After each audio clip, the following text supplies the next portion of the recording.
street photography is the foundation for all photography.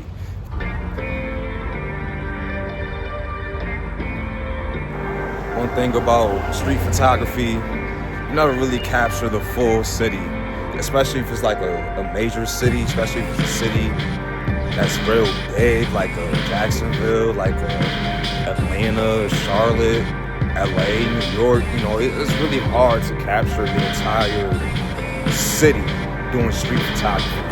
You know, you can only capture like certain areas.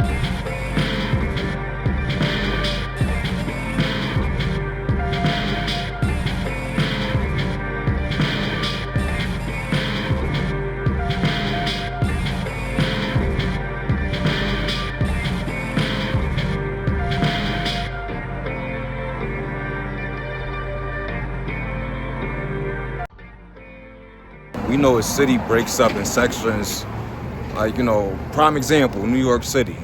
You know, everybody knows New York City. If you haven't been to New York City, like, you know, you heard the different sections of New York City, like Lower East Side, Harlem, Upper West Side. It's a lot of areas, Soho. You know, there's a lot of areas in New York City. Same way there's a lot of areas like in Atlanta. You have Zone 6, you have College Park, you have Buckhead, you have East Point. There's certain areas, so whenever you're doing street photography, just try to take one area at a time and always try to capture that area. For instance, I am on the west side of Greenville.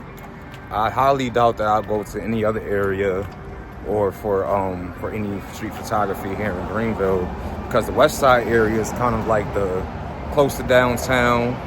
I'm still trying to learn Greenville. I've only been living here less than a year. So the west side, I learned, it feels like it's a lot of attention out here. So that's why I chose the west side area instead of any other area.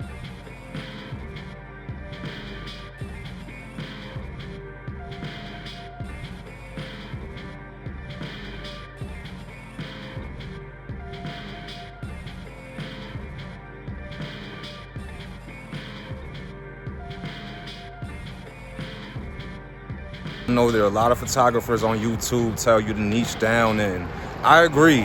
You know, if you want to be a valuable, profitable photographer, you definitely have to niche down. But I noticed, you know, doing photography for a long time, I noticed how a lot of photographers, you know, steer away from street photography. They steer away from street photography. You know, for the main thing, people will say that street photography is not profitable. You don't make any money taking pictures on the street. That's a debate. That's a debate in the photography world, because, you know, it depends on who you are, how you hustle, and your mentality and your work ethic. You know, you can definitely make street photography a thing for you. For instance, when I didn't have a studio for many years, for a long time, I did not have a studio, and so one cool way was, you know, of course I didn't have a studio, so I was always forced to go out to, like, you know, sometimes I'll edit at home. You know, if I didn't feel like editing at home, I'll edit at a coffee shop, at a Starbucks, or at a mall or somewhere like that. But, you know, when you do street photography and you notice especially if you're based and located in one city, maybe 2-3 cities the most, you'll know all the cool spots to go to. You know, you know all the cool spots to go to. Prime example, in Atlanta, everybody knows about the Krog Street Tunnel, where there's a bunch of graffiti. Everybody in Atlanta shot there. If you're a photographer, if you're a model, if you're a videographer, if you're a rapper, you shot a music video there.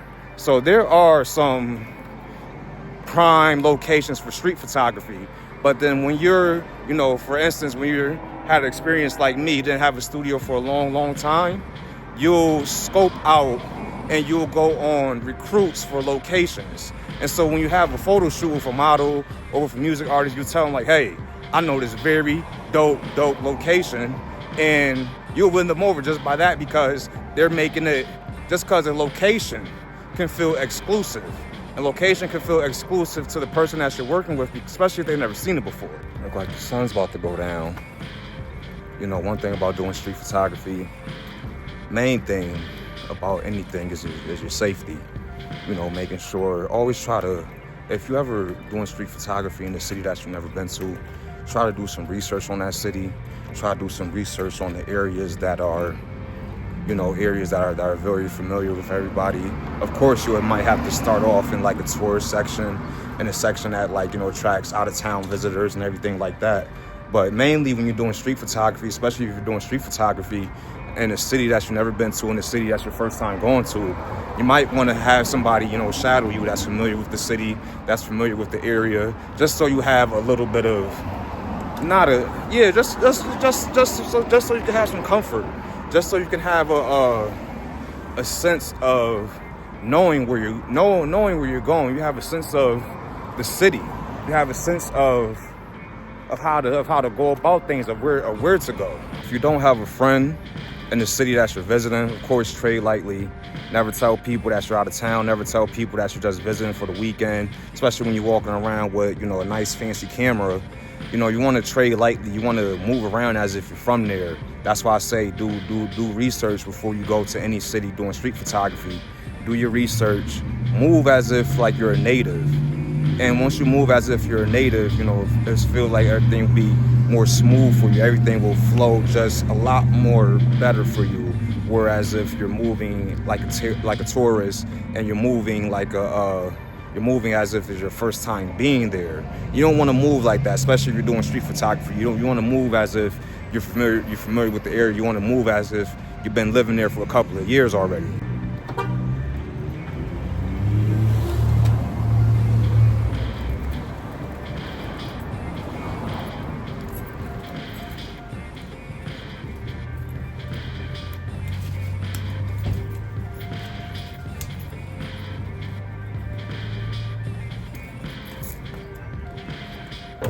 Another challenge for street photography, people say that there really wasn't a growth in the career, but you never really know who you meet. And then with street photography, you can practice with your other photography skills. Street photography is not the beginner phases, but it's your boot camp phase for photography.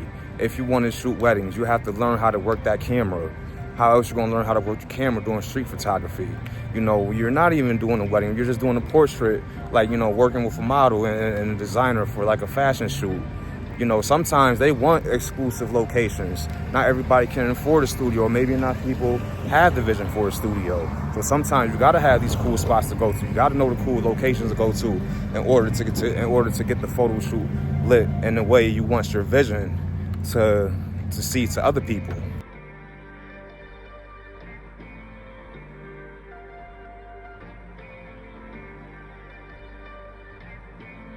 Street photography is the foundation for all photography. If you want to do real estate, you're going to practice in street photography when you're outside just taking pictures of random buildings.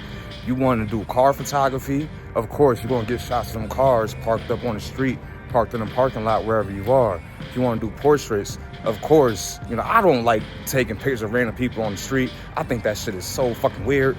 But, you know, sometimes the shot be shooting. And, you know, if you want to practice portrait photography, where else you going to practice at besides on the street, you know, with people before you get in that studio? That's why I say street photography is the fundamentals, is the basic, not the basics, but it's the start, it's the fundamentals, it's the foundation of all photography, if you ask me.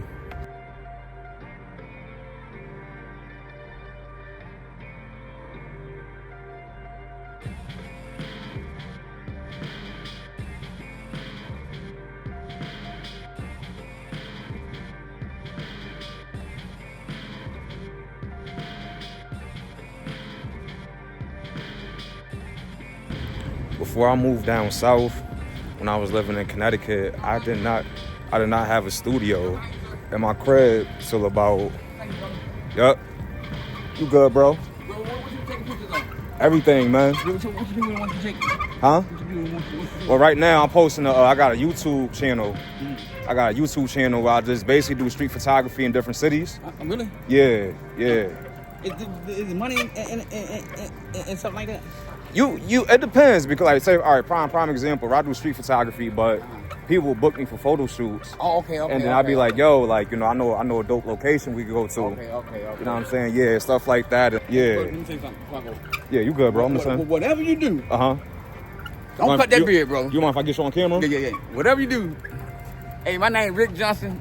Uh-huh. This is my 18th year anniversary yesterday. That's coming what's out up. of Afghanistan. That's what's up. Congratulations, bro. 11 Bravo Infantry. That was my MOS in the Army. Okay. And this is my homeboy. And I told him, whatever you do, don't cut that beard. I'm not cutting the beard. I ain't gonna call him my nigga, but I'm calling. I appreciate that, bro. See, reasons like that's why I love doing street photography. You get to connect with the people. You get to connect, get to know the city. You know what I'm saying? You find out about the hidden gems of a certain city when you do street photography. You find out about, you know, certain places and certain people. You hear people's stories that they share with you, and it's like, you know what I mean? You just learn to be grateful. You just learn to be grateful that, you know, you had the life that you have. You learn to be grateful, count your blessings.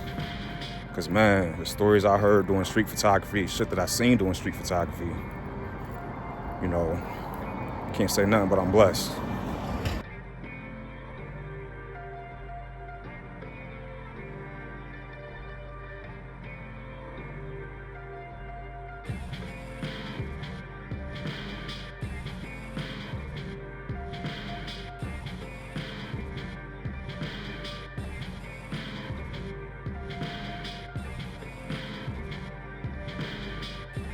My passion for street photography grew when I was shooting my documentary, my first documentary titled The Barry Element.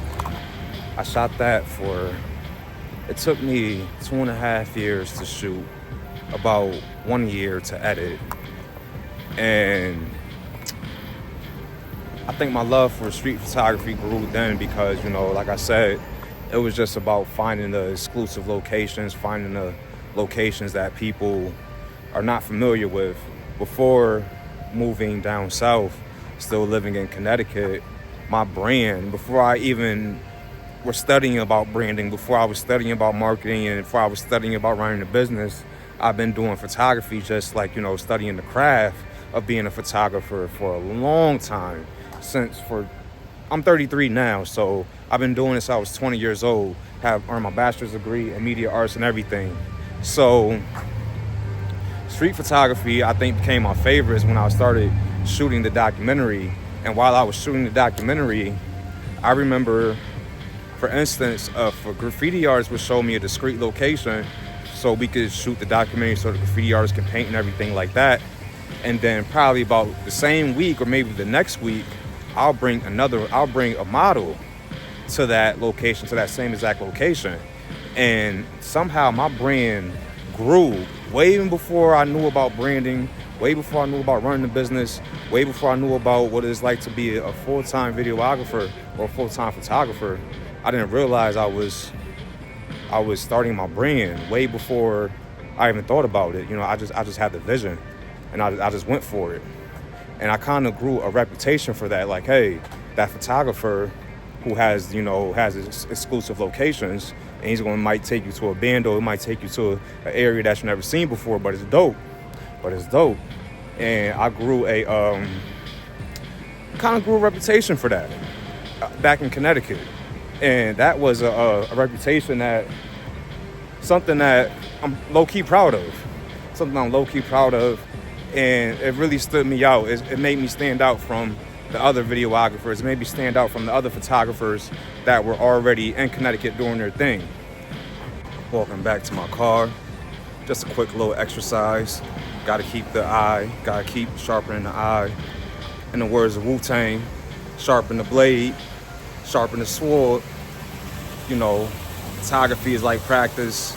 Just like basketball, you know, getting your jump shot right is just like practice. Just like, you know, if you're a rapper, working on your bars, making sure your flow is right, just like practice. You know, me getting photography, me doing street photography, walking the streets, that's practice for me. You know, that gives me time to plan. That's my time for myself, honestly. So I really hope you guys enjoyed your time with me. I know my videos ain't that long, but trust me, when we go to the next city, it's gonna be a little longer. And I might just cover different sides of the city. Like I said, this video, I only stayed on the west side of Greenville. So in the comments below, if you're really feeling this video, please subscribe to my channel. Please like my videos. And also too, in this video, any other street photography vlog video, if I haven't come to your city yet, let me know. Miami, Houston, Chicago, Memphis, Nashville, New York, Brooklyn, Philly, Baltimore, anywhere y'all want me to go. You know what I'm saying? I'm not saying I'm not scared, not saying I'll go anywhere, but yeah, that's what I'm basically saying. That's exactly what I'm saying. So let me know in the comments where y'all want me to go next. And I might just pull up. You might just see me in your city. All right? Thank y'all.